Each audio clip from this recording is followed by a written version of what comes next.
Okay, last week, you guys, we went over the definite articles. And you guys remember the definite articles? There are 4 of them in Spanish, and they all mean what in English?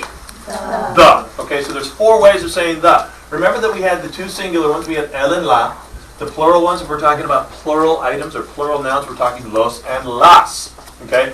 El and los are used to describe masculine nouns like el chico or los chicos. La and las are used to describe feminine nouns such as la chica and las chicas. However, if you'll bring it over here, Ronnie, today we get to go over indefinite articles. Now, thank you for that. Indefinite articles, like they say, they're not as definite, they're not as specific, but we'll get into that in a minute. Masculine, or once again, notice we have a chart just like over on the other side. Okay, we have the 2 masculine indefinite articles. First off, let me hear you say un. Let me hear you say unos. Unos. Good. Here we have the 2 feminine ones. Give me an una. Una. And then unas. Unas. Good. Una or un and unos talk about masculine nouns such as un chico, a boy, and unos chicos, some boys. Then over here we have una for like una chica, a girl, unas chicas, some girls. And I don't know if you can read this or not, but we have these over here. We have the singular and plural. And basically, indefinite articles mean a or an, or they can mean some. Now, what's the difference between a and an in English? When do we use a as opposed to an? When there's What? If something begins with a vowel, you use an. Okay, so we'll say something like a burrito. What about a apple? We have to say an apple. Exactly. Okay, so that's the difference between a and an. Un and una are the a and an. Okay, if the noun that follows them is masculine, we use un. Un burrito. Okay, a burrito. Una chica, a girl. Unos or unas. Okay, those are when we're talking about some.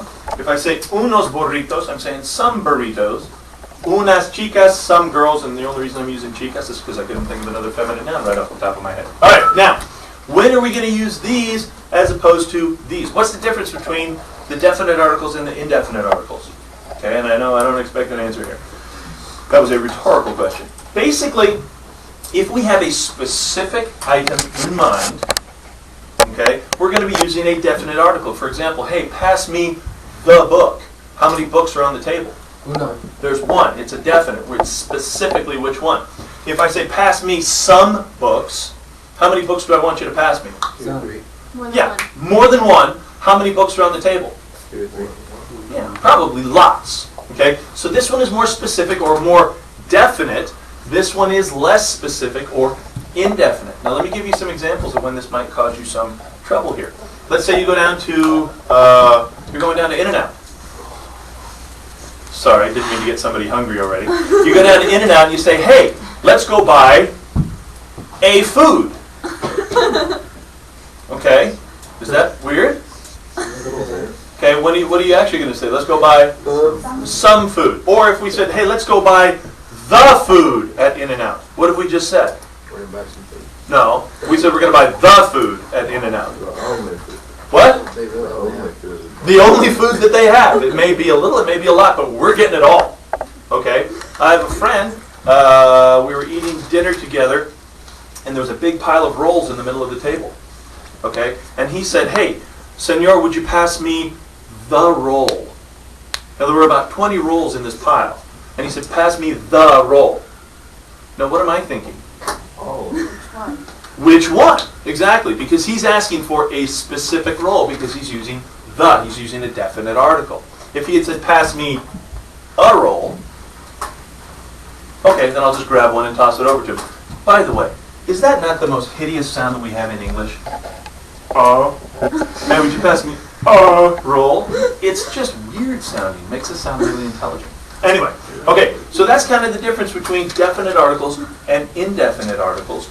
This one is much more specific. It's when we're talking about a precise or definite item or items.